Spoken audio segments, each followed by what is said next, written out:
It's time for my June haul, but this month's challenge, for every book that I get into the collection, I have to take one out.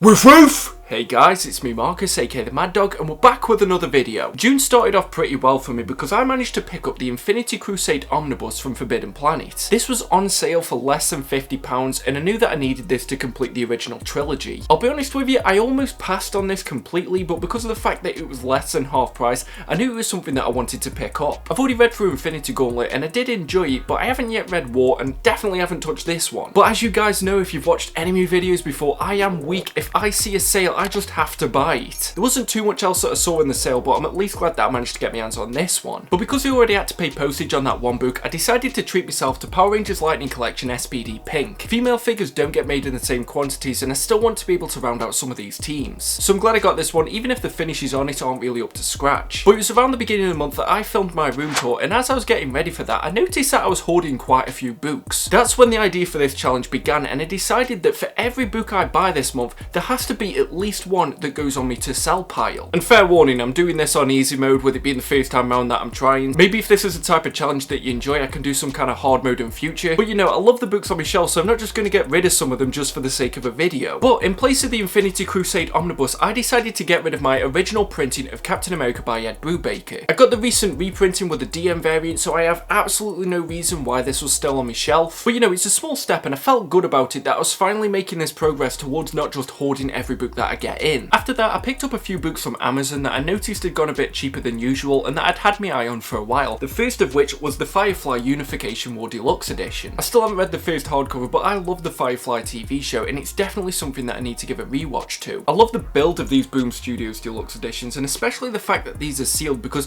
I don't know why none of the Power Rangers aren't. I love the gold finish of this, it's the same build quality as all the others and it looks like there's going to be further volumes that are coming out later in the year. It's one that I'd slept on for quite a while and I knew I'd be disappointed in myself if this went out of print and I didn't pick it up, but this has finally made it into the Doggpound. Next up, and one that I was surprised to see come back in stock, but it's the Aliens Defiance Library Edition. I thought this had gone out of print, especially with the fact that Marvel's now got the rights for Aliens, but I've got the rest of these library editions and I have no idea why I didn't pick this up earlier. I love Brian Wood and what he did in DMZ and Northlanders, and I love the Aliens franchise and I'm excited to read some of the more modern titles. I felt like I'd passed up on this one too many times already, so I'm glad that this has finally made it into my collection. The last book that I picked up as part of that order, and one of the most blind buys that I've ever brought, is the Kaiju Max Deluxe Edition Volume 1. At least I think it's called the Deluxe Edition, but it's pretty much absolute size. This is an impressive looking book. As soon as I opened this up, I was just amazed. I even like the little detail, like there's a finish down the side of the pages. As you could probably already guess from the Power Rangers, I absolutely love Japanese culture and tokusatsu. I have no idea why I haven't read this series before because it seems like something that I would enjoy. And it's even got a quote from Alan Moore in the back that just says, "This is fantastic stuff," and if there's one name that I'm probably going to trust,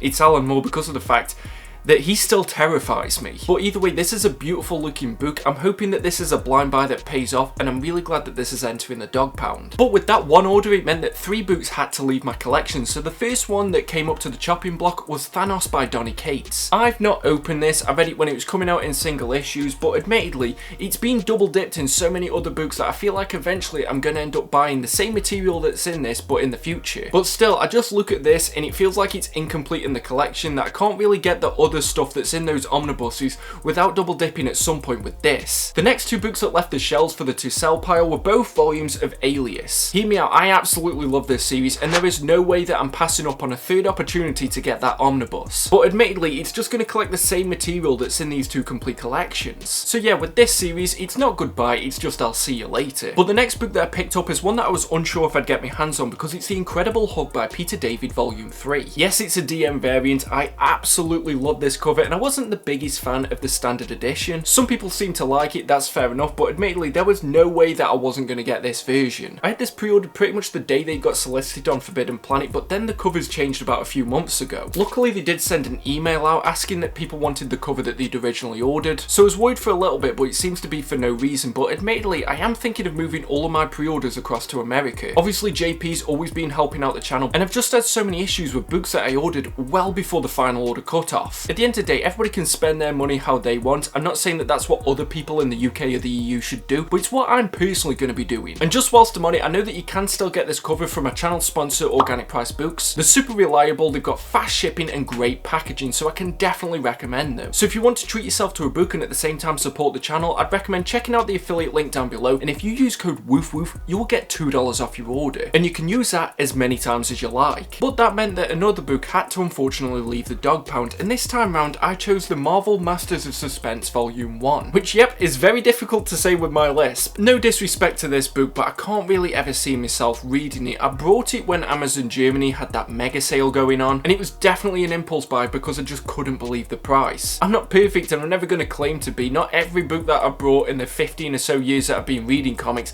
has been an absolute home run. This was definitely the case with this one, and I've heard that this is enjoyable, but admittedly it just doesn't seem for me. I know there's a volume 2 of this as well, so I had to weigh up on would I rather spend more money on this series or just not have this series at all. When I rationalised it like that, I just realised that this is something that I'd rather sell to somebody who actually wants it in the collection. But I then managed to pick up the Aliens Original Years Volume 1. I know this is going to be another series that's probably going to stretch on for a good 3 or 4 volumes, but I'm committed. I really hope they do resolicit that Predator Omnibus and hopefully do something with the Terminator rights. But either way, these are all properties that I really enjoy and I want to show my support, and I also want to read a lot of these comics. And as well, I just really like seeing this spine where it says Aliens next to the Marvel Omnibus logo. I got this from Books Etc, and yeah, I do agree that the DM variant is far superior, but I'm happy enough with this cover, even if it is the case that Greg Land's apparently just traced this. I'm not even sure why I'm saying apparently. It's not like A, he's gonna watch this and sue me, and B, he's got a track record for doing the exact same thing, so it's not really like it's an allegation that isn't founded. But either way, very happy to have this in the dog pound, and I'm looking forward to the future volumes as well. But another one for the chopping block, and pretty much the same explanation as that Marvel Masters of Suspense, I've got the Marvel Horror Omnibus. Yeah, same exact situation, got this for a very good price from Amazon Germany, but admittedly I just can't see myself reading it. Yeah, I really aren't perfect, and this is the reason why I keep some books sealed, because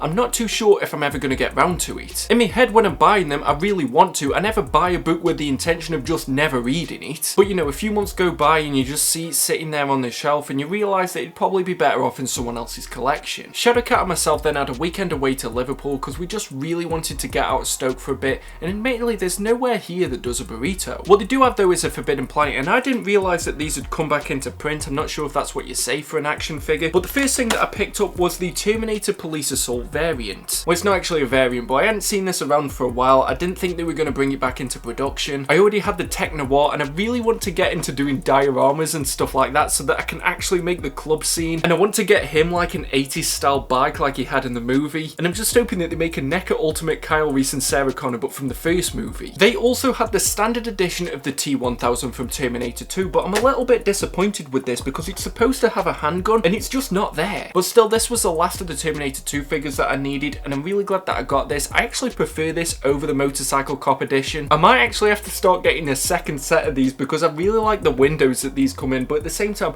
I just want to open them. Shadowcat also brought quite a bit of manga, which you can tell wasn't for me because I am definitely not a manga guy, but she picked up the first 3 volumes of Sayuki the Resurrected edition. These are pretty decently priced hardcover editions. I like that it seems like manga's really getting together with the quality of the books. It's not just Dark Horse that's learned that if you put anything in a hardcover, pretty much everyone from the comic community will end up buying it. I think she's got one more of these left to buy, but it seems like she's enjoying the series, but admittedly I don't really know what this is about. She also got the 3 volumes of Maison Ikuku. I'm not sure if I'm pronouncing that correctly. I'm not trying to offend anyone if I did, but a lot of the Forbidden Planets in the UK have a 3 for 2 on manga, so that's why she managed to get the full series. This looks cute enough. I've heard that it's a classic manga, but yet again, it's not really something that's piqued my interest. And the last book that she picked up, I think she got this from Waterstones, was Penguin Gentleman. And from the cover, yeah, it's got penguins and yeah, it's got gentlemen. So to give it some credit, at least it's not clickbaiting anyone. But honestly, I just read the back cover of this and it just sounds like the most batshit crazy thing that I could imagine. I'm even tempted to read this because I'm looking at the back and I'm thinking to myself,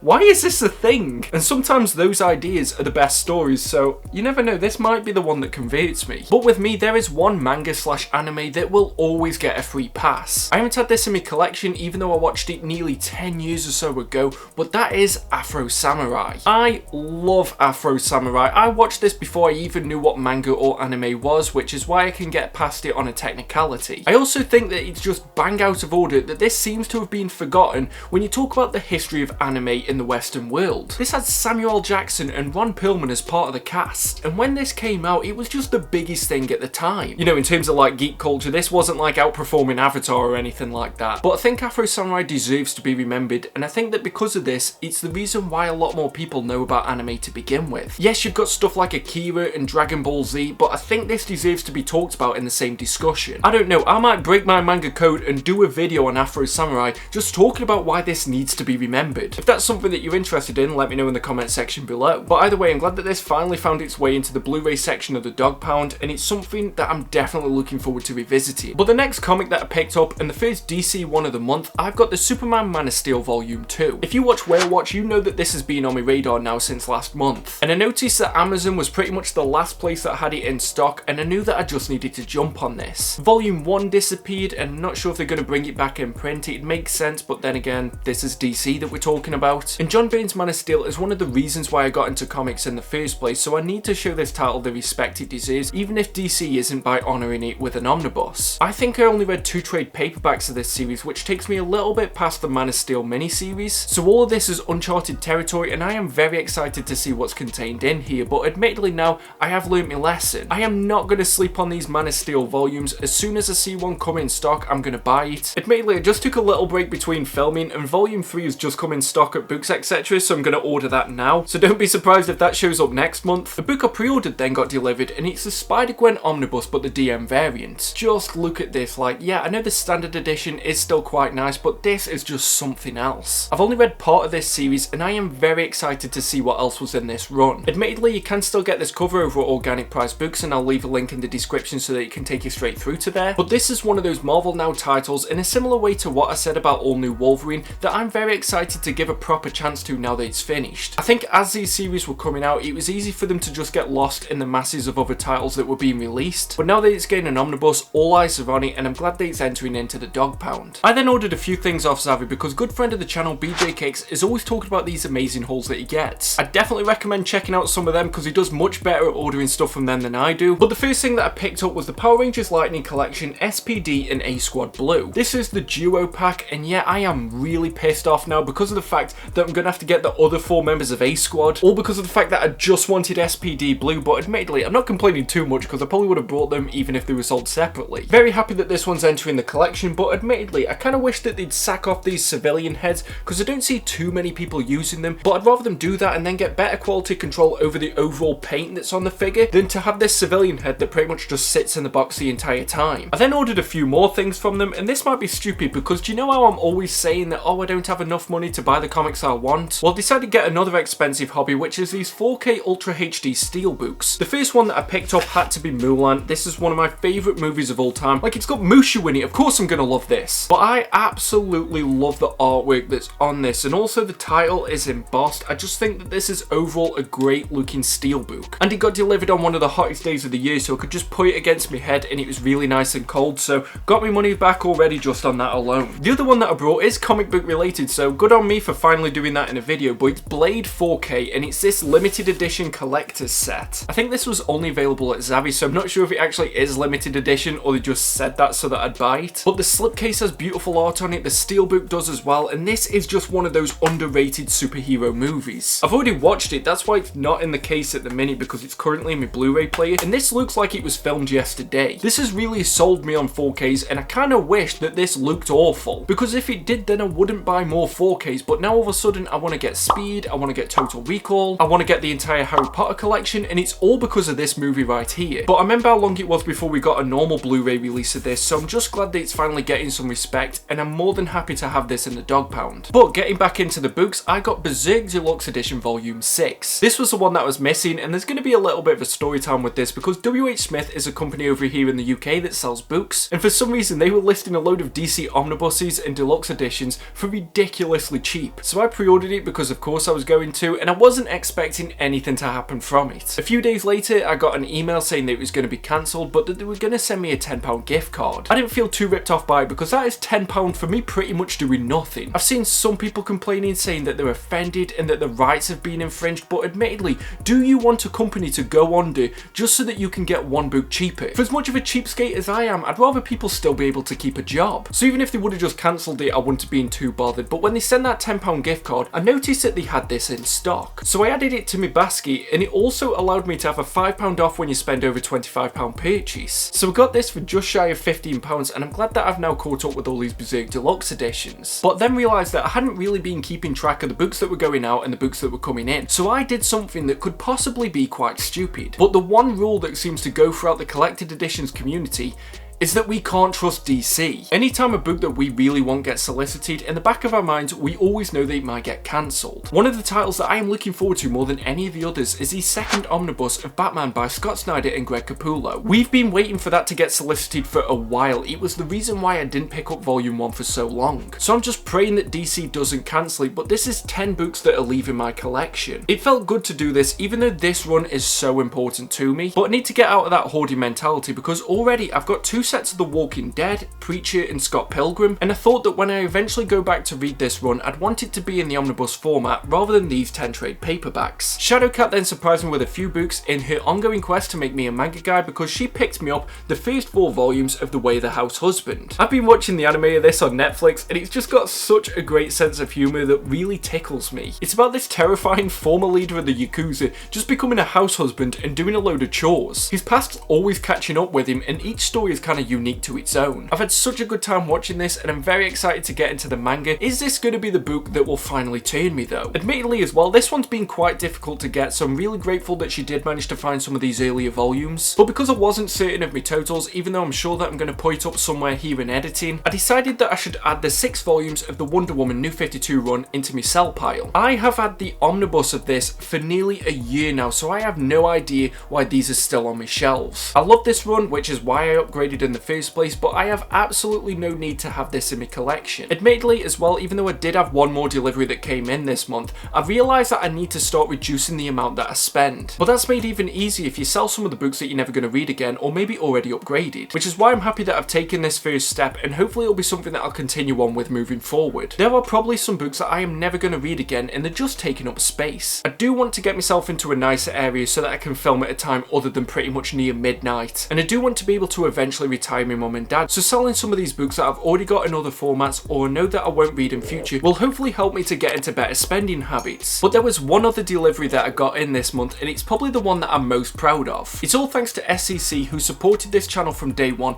but he was kind enough to sell me volume 1. Okay, I'm not going to do the count through, but I'm just going to show it up, but he sold me all 5 volumes of the Scalp Deluxe Editions. I unfortunately didn't manage to pick this up when it was coming out, and then I got excited when they did the trade paperbacks, but I don't think they did anything past volume 1. I think I've read the first 12 issues of this series and I really enjoyed it, but I didn't have it in a convenient format. So as soon as he said that he was selling them, I jumped straight onto them. There was no way that I was going to let this pass up, and because he's just such a good dude, he sold me these for an amazing price. Even if an omnibus got released to this, I would still stick to this format. These look great in the collection. I'm glad that I finally managed to secure these, and I'm just thankful that SCC sold them to me. But because he's just such a great dude, he also included a few extras, the first of which is a trade paperback called Shirtless Bear Fighter. I'm not gonna lie, this sounds like something that an alternate universe Marcus would do, so I'm really excited to read this, and I've never heard of this before. It looks like a book that's just gonna be good fun, and if you wouldn't have included this in the package, I don't know that this would have ever been on my radar. So I'm really grateful for you sending that in to me, and he also sent me in something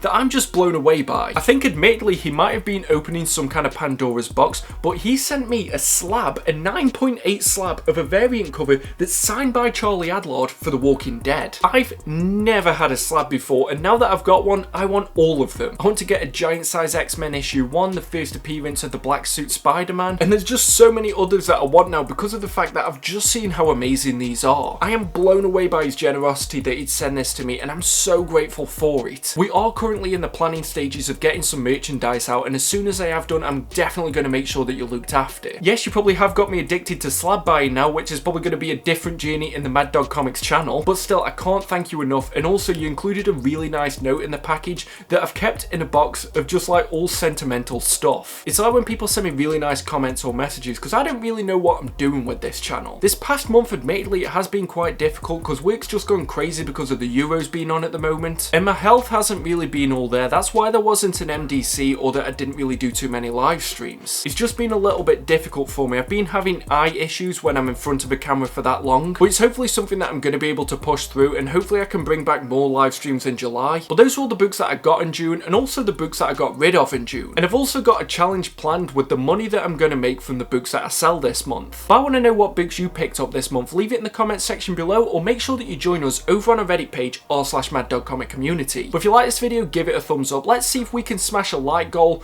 of 150 likes. And if you didn't like this video, why did you get this far? Definitely make sure that you subscribed if you're new here, and make sure that you check out our sponsor, Organic Price Books. Why not check out one of my other videos? I recently did a Who Is on Power Girl and a review of Batman Hush, and share this video where you can, because it does greatly help out the channel. But until next time, whenever that may be, just make sure that you stay safe, stay reading the best books that you can find, and stay mad all you dogs. Woof woof! See you at the next video.